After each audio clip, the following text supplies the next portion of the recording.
everybody. I guess we'll get started here. My name is Robert Oates, and this is Managing Arbitrary Amounts of Terrain in a Simulation. One of the reasons that we decided this would be a good topic to give a presentation on is in the simulation and visualization side of the company, we get a lot of questions from customers and prospects about what's the largest size of terrain I can bring into Unity? Do you support infinite amounts of terrain? Do you support streaming terrain? And a lot of those are qualified yeses. And then usually we go on to explain why, by default, a lot of these topics are quite difficult to tackle, but how you can tackle them through even basic Unity scripting. You don't need a source license or anything like that. So what I'm going to do is I'm going to go over, excuse me, some of the approaches that have been taken with this sort of problem in the past, and then how we can take lessons from that and make them work the Unity way. And then at the very end, I'll give a video of an implementation, and we'll wrap up with talking a little bit about things that we're planning for in the future in this regard, and a short Q&A if I have time. So let's get rolling. Okay, so first, what are some applications of streaming terrain, arbitrary amounts of terrain? A lot of games have worlds that are built in 3D Studio Max. They don't need this sort of thing, right? So what are we talking about? Open world video games. This is a big one, Grand Theft Auto, Skyrim, Saints Row. If you want to be able to stream a world in that's that large, there's no way you can keep it all loaded at once. And the basic strategy in those games is going to be very similar to what we talk about today. Also, real-world terrain simulation, and this is of particular interest to people in our simulation and visualization market. There's people that need this for scientific reasons, for training, navigation, and it could run anywhere from having a 100-kilometer by 100-kilometer chunk of terrain that they want to operate on to being able to fly around the world, for example. And this also has the same sort of solution that we're going to approach today. Okay, so first we're going to talk about the naive solution, right? So you create a Unity scene, you populate it with either one large terrain chunk or tons of smaller terrain chunks. You add all your game objects, all your scripts and everything in this Unity scene. They're all visible in the hierarchy. You save it, it builds. Can you ship it? No, right? It's not going to run. What are some of the reasons it's not going to run? First one's the memory limit. So you have finite memory and you're trying to heap a lot of content into it. You have to take care of height maps, the render meshes for the terrain and any other objects you got, the collision structures for the terrain and all your other objects, the textures used on the terrain, which there could be many layers, the game objects themselves, your agents, your props, and all of the scripts on those game objects, right? These all take their toll on your limited memory, especially on mobile devices. And obviously, at some point, you reach a limit to the amount of terrain that you can just have saved in a Unity scene and loaded. The next one is the CPU and GPU limits. So much like memory, you have a finite amount of CPU bandwidth, lots of systems vying for its attention. You have artificial intelligence and behavior of your agents. And in the case of terrain, this just gets worse as a square, because every object, usually, if it's running AI, has to reason about every other object. Is it close enough? Should I worry about it?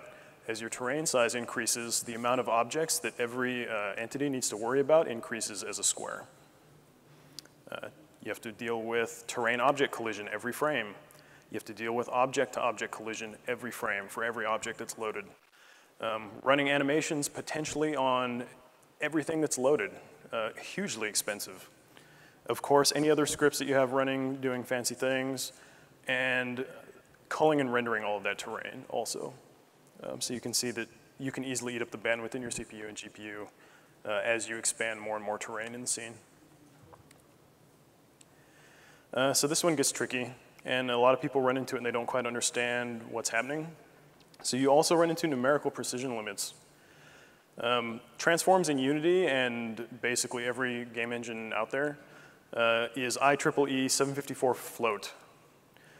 And what that means is with 32 bits, you can represent 2 to the 32 unique values, but it's sparse. So the actual numerical range and domain of float is 2 to the 129, right? Or plus or minus 2 to the 128. As you can see, that's definitely not equal to or less than 2 to the 32, right? So there's gaps in this. You have the least amount of error near 0. You have the most error near plus or minus float max value. The numerical instability increases as you get far from the origin. You get very visible symptoms. You'll see, obviously, these errors are compounding at 30 or 60 frames per second. You'll see things shifting around. They'll pop. Shadows will not look right. Animations will not look right. But what counts is a long distance, right? So there's a bit of C++ code here. An interesting property of floats is that if you treat them as a string of bits and then increment them by 1, you get the next representable float. And what this does is tells you how bad your error is, right? So with this little function, if we run through, and I understand the irony of using a float to measure the error between floats, and that's not lost on me here, but it's close enough for our purposes. So at roughly 0 meters, assuming that every unit we're treating as a meter, you have imperceptible error. At 1 meter, very small error. 1,000 meters, still not that bad. 100,000 meters, it's pretty noticeable, especially when you think that this is being compounded up the transform stack at 60 frames a second. That's going to add up, and it's going to look really bad. So as you start to approach usually 20,000, 30,000, 40,000, you'll begin to have trouble with this. And this is something that people experience a lot. They think it's a limitation of the engine, but really it's a limitation of computers. So how do we do it? Gas-Powered Games has a solution. They developed a proprietary engine in 2001, specifically to, I believe it's the first one that allowed kind of streaming terrain in any direction. Before that, there were engines that had allowed streaming through funnel points. So you run through a hallway or you get trapped in an elevator, and meanwhile there's a background loading thread loading the next area. That's not the way that Dungeon Siege and Gas-Powered Games did it. You could actually just have your designers set out an infinite world in any direction, changing your textures, having objects, excuse me, and it handled it all fine. And this was mind-blowing at the time. I mean, it was brand new tech, at least in the game space. So they use this for Dungeon Siege 1 and 2 and Space Siege, which I worked on. Solves the streaming continuous world problem. They didn't have to go through funnel points, as I mentioned. It allowed a really high density of game objects. Typo. In this case, they used really small tiles for their engine, right? So 4 meters by 4 meters. And there's a paper on the implementation that can be found. If you just search for Scott Bylis continuous world, it'll come up. It's pretty widely referenced and well known. So I can't see if you guys can see this, but this is a screenshot from their editor. Green squares are individual tiles. Each has its own coordinate space and origin and orientation, and their engine has no concept of world space, right? So when you're dealing with trying to interpolate a fireball from point A to point B, you have to deal with that. And they actually wound up with bugs for months where somebody would shoot an arrow and it would go through the side of one node, appear over here, coming laterally in another node, come through the ceiling in another node, and so on, just because they had so much trouble trying to reconcile the different transforms between nodes. They eventually got it, obviously. So their solution was very general, very complicated. They have no world space. It's more granular than most people will ever require, but there are ideas we can implement in Unity script. Right, so first you'd want to generate an n-squared terrain mosaic. You want to store it off for later use. You want to center it around the origin. There's a bit of code here that describes how to do that, and you guys are free to use that once we put the deck out. So in this case, it's a 3 by 3. You could go 7 by 7 or 11 by 11. In this case, it does need to be an odd amount. So for each terrain tile, you give it the ability to store a latitude and longitude. Each terrain stores its location, which is unique and independent of world space. So even though in Unity we do have world space, we're going to act like we don't, right? Each terrain tile has its own local origin. And what we're going to do is we're going to say, that's the southwest corner, here's your latitude and longitude. And then we're going to say, your northwest corner, here's your latitude and longitude, right? So now each tile has this concept of objects that are in it you can interpolate to get the latitude, longitude, translate in and out of world space that way. And that's why we do that. Okay, so then you assign the latitude and longitude to the tiles. You figure out what's this larger area I want to represent. You divide it and split it across all the tiles so that they get a fair share. Next, you would load and apply your ortho imagery. So each tile can either get imagery. First, you'd usually check a cache. You can pull from a local disk, or you can pull from a remote source like Google Maps, or if you're in the SimViz space, you probably have a streaming terrain server somewhere that can get it to you. But the basic idea is that you just set a splat texture on your terrain tiles at runtime. There's a code snippet explaining that.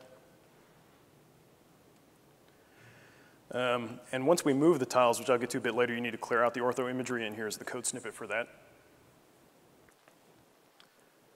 These are rarely touched APIs in the community, from what I understand. Okay, so now to make it interesting, we need to load and apply height data. Most people using Unity Terrain are familiar with applying height maps in the editor. You can do it procedurally. This is how. You would get the data from a local source, cache, or remote source, just like your ortho imagery. The data inputs must be normalized between 0 and 1, and they're ultimately scaled to the max height. So when you first create these terrain chunks and you say you have a width of 512, a length of 512, and a height of 3 kilometers, a 1 in this input data would represent 3 kilometers in the terrain. And there's the snippet. All right, so this is where it gets a little interesting. Now in a Unity scene, where everything's in the transform hierarchy, they've handled the serialization for you, right? All your terrain is loaded, it's got objects saved on it, it's got their scripts saved on it. Doesn't work if you're streaming in your world. So you need to handle, when you're streaming out a terrain tile, all the objects on that terrain tile need to have any relevant information like their orientation, latitude, longitude, coordinates, whatever script variables you think are important, and you need to write those out to a database or a file or some kind of persistence. And likewise, as you stream terrain in, you need to do a query on that database based on latitude and longitude, pull in those objects, assign their orientation, assign any other script variables, and resume them manually. And this is because the scene is being dynamically constructed. What you'd want to do is give each object a universal unique ID when you create them. This would become their key in your database. You want to serialize all your meaningful data. Yeah, and then you query the database by the latitude, longitude bounds. And the last bit of this is you want to stream the terrain around the frustum. So we're going to recycle the terrain objects, and in this case we had a grid of 3 by 3, and you can see as your frustum moves into another tile, you take the back row and then move it in front. So we have a fairly constant memory usage, and then you would unload the ortho imagery on those 3 tiles, load up new ortho imagery, load up new height maps, save out the state of their objects, and then bring in the state of new objects, and you've effectively created streaming terrain. Yeah, so you'd also want to shift as this happens. You don't want to travel off away from the origin. You'd want to, at the moment that you do this swap, also shift so that you stay over the origin, and that way you can overcome the numerical instability. This also keeps memory use fairly constant because we have a constant amount of terrain loaded at once. The amount of objects and things will fluctuate based on what you've built. It's also a fairly constant CPU. Overall, this solves all of the problems that people generally have with large amounts of terrain in Unity. Right, so. Is that working? So in this case, the Ortho Imagery is provided by Google. The height map data is provided by Bing. And I think, oh, and the persistence layer is a local SQLite database.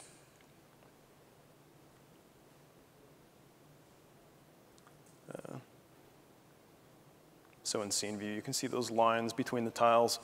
And as it transitions over, it gets warped back, everything shifts forward, and you can see it should be loading up terrain on the right there. Now, I've had to slow it down so that Google and Bing don't ban me from their servers. But you could do this at whatever speed your data source supports. And with a nice fog setting and a good skybox, it should be imperceptible. Now on a good computer, I had this up to 17 by 17 terrain tiles, which is getting close to 10 kilometers, I think, in either direction loaded at once. And there was an imperceptible hitch when moving over the edge of a tile. Now if you run into an issue like that, you could reduce the amount of tiles that are loaded in memory at once, or you could distribute their loading across multiple frames using a coroutine, or you could reduce the size of your tiles, or you could reduce the fidelity of your elevation data or your imagery. Any of those would effectively solve that issue. And you can see these buildings were streamed in and loaded from a database.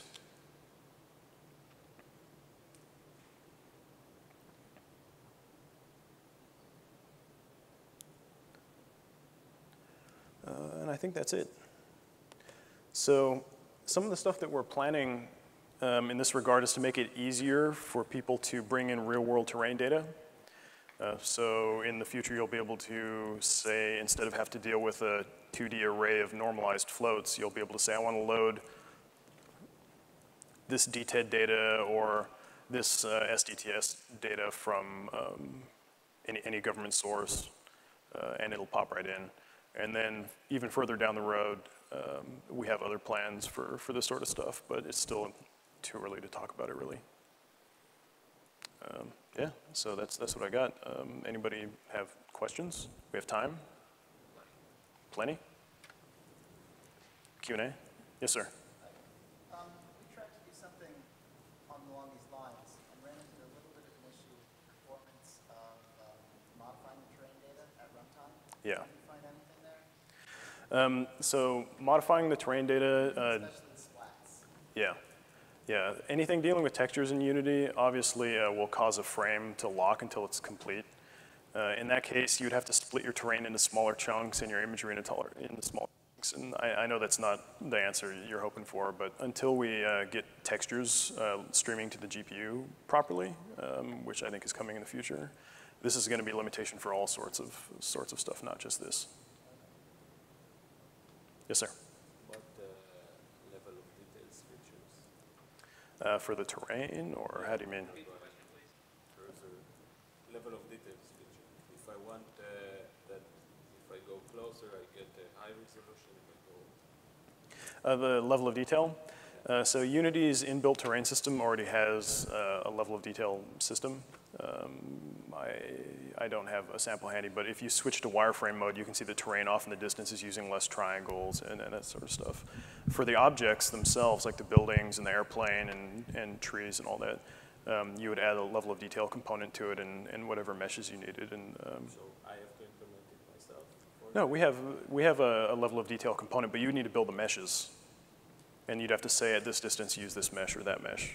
Yeah, but how do you, when you import the terrain, how do you say to the system that what are the certain level of details that you are using? The Unity terrain system has a bunch of options and sliders that let you set that sort of thing, which I didn't go into. I mean, there's tutorials online that can show you how to set up the Unity terrain.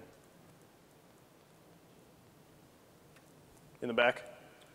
Please use a mic for questions.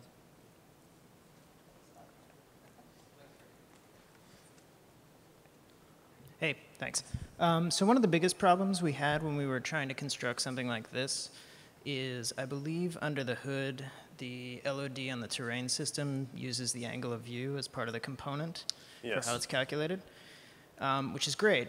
until you have user-controlled angle of view, which is, I think, fairly common. Like if you have a gun with a scope, for example. Is there any way or plan to be able to, say, lock the tessellation so that, you know, when angle of view changes, it doesn't force a recalculation of all your terrain tiles?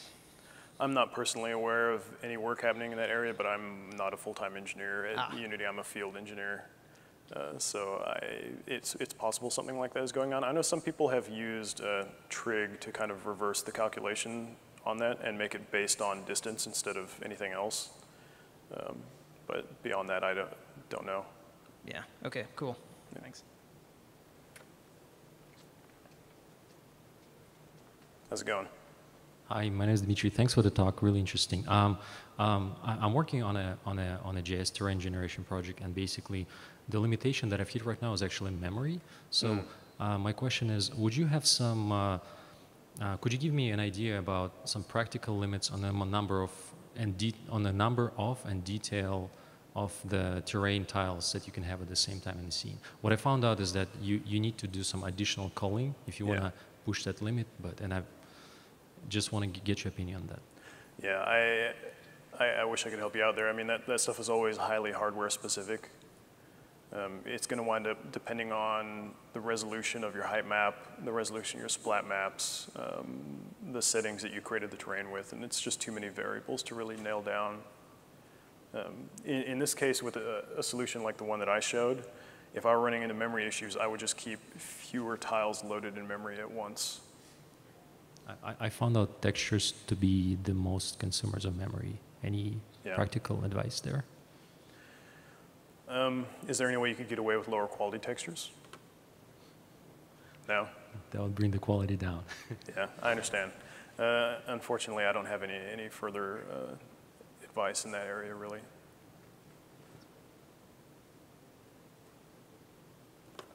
Yes?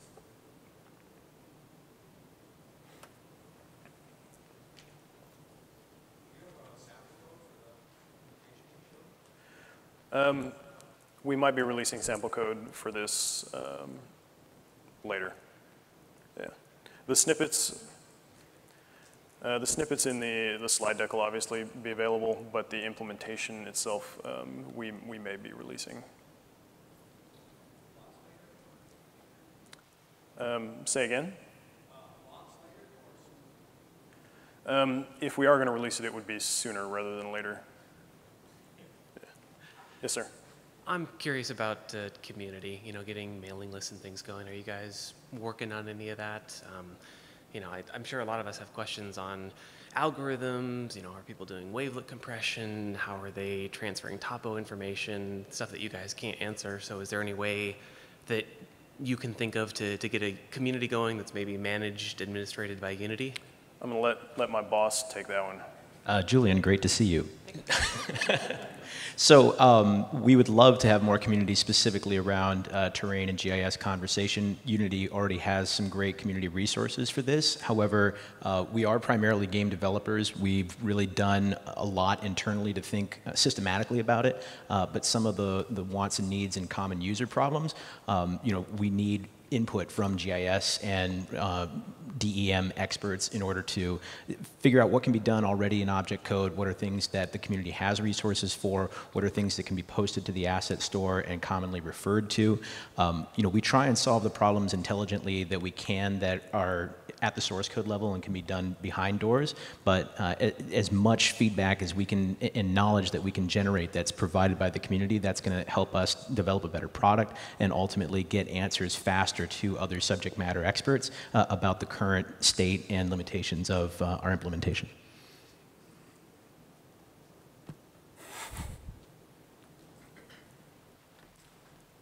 Hi. Hey. Sorry, I missed the beginning of your talk, so if you've already gone over this, maybe you can quickly summarize it. So I'm aware of like the serious games, like Unity is selling these serious games packages for, and on the Unity page you mentioned that one of those packages has, or they have GIS support specifically built into those? Yes. And the stuff that you demoed, is that related to that, or is it, you're talking about tools that will become available in Unity General? The stuff or? that I'm demoing here is not specifically highlighting that. We do have GIS support in one of our MS&T packages. We're expanding our GIS support going forward to be even better. We have you know, a long view on it. So, Can you talk a bit about the tools offered in that package? What kind of, is that like a full solution for doing this kind of thing? I can't really talk about it at this point. So the implementation that's in the current Unity MS&T bundle is for the grid float format currently only. What we're looking at right now is integrating the GDAL library so that we can support a broader set of DEM models, including DTED models, as well as models supported by ArcViz and the Esri products. The things that Robert's covered today are available in Unity Pro right now. So one of the things we wanted to talk about is how to address the streaming terrain problem, but the GIS conversation is kind of ongoing. Most of the ways that people are implementing GIS is mesh-based right now, but with the Unity MS&T package, we can actually import grid float format GIS terrain as base Unity terrain, and then that can be modified using all of Unity's native terrain tools. So for right now, what you would need to do would be to convert your formats of GIS terrain into grid float, and then you could use the MS&T package in order to import that as Unity terrain, or come up with a witty solution which would permit you to use Unity Pro in order to do this. So you know, we're currently trying to figure out to what degree do we need to build out the GIS tools natively that can't be done in binary code by a more developed user community, and what are the formats which are the most important for us to support natively that will open it up to the broadest set of GIS users. The other thing that we're discussing as well is, you know, once we start saying, oh, we want to do more with the GIS user community, then that becomes stratified between people that want to do more terrain, for instance, the military, and people that want to do more urban and city planning, which gets more into building information models and, you know, other kinds of things that are city-specific, such as implementing the KML stack. So there's a lot of directions that we could go with this. You know, one of the things that's also important for us is to make sure that the choices that we make are consistent with the overall technology direction of the game engine as a whole, and that we're, you know, building something that will expand to the broadest set of users and not just become a specific software for a specific set of GIS users. So this is all part of the balancing act that we're looking at right now when we say, well, Unity is broadly accessible as an interactive 3D content creation tool for games, but there's people outside of the game space that would like to use it for other forms of interactive media. What are the things that we can build at the source code level which make the most sense and are going to access a broad level of developers for us? Does that answer your question? Okay. Hi, I was just wondering if you could sort of talk briefly about any issues or gotchas you might have with physics when you're doing that kind of transferring the tile across to maintain the origin. So in other words, as you cross from one tile to the other, you're resetting the origin in the world. Yeah, so if you parent the object that's moving the frustum basically to whatever terrain tile it's in, and if you parent all of the objects that you're loading from your persistence to the terrain tile, when you move it, there's no trouble. But if you have objects that can move around the world and roll from one tile to another, they need to reparent when they move over the boundary. Okay. But there shouldn't be any sort of problems like you know, inconsistencies as it transfers, like, because you've got to reposition that object in the world, if that makes sense. I mean, if you move it by its transform, which is what's effectively happening, that shouldn't affect its physics because you're not adding an impulse to it. Right, okay. So it should be all right. It should be fine. I mean, I haven't tested it extensively, but I don't imagine there would be an issue with it. Okay. I tried crossing it with like a character controller and it was fine. Okay, cool. Nice. Yeah. Good day. One thing I'm curious about is the aspect of multiplayer. If you have more than one character, that's more than one frustum that you're effectively dealing with. Right. So how would this particular solution work as far as coordinating between multiple characters that could be in different areas of the world? So traditionally, with a setup like this, each person would have their own little island of stuff loaded around them. And then they'd be persisting to a database that's shared. Whether that's a game state on a server or an actual database somewhere is, you know, doesn't matter. And then at the point where their little simulation islands meet up, you would need to do a little bit of extra work to make sure that there was synchronization of the states at that point. All right, thank you very much. Mm-hmm. I had one other question. Are you aware of, well, we've been looking at an asset store tool called Terrain Tools, which is pretty powerful. And I guess, I don't know if he does streaming terrain, but he does offer to have an unlimited scale of terrain tiles, and you can tweak all of the parameters. Do you have any comment on I'm passingly familiar with it. I think I've probably looked at it. It seemed like it was okay.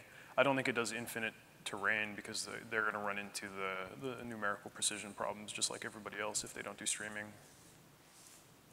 Thanks. Mm-hmm. Thank you very much for your wonderful presentation.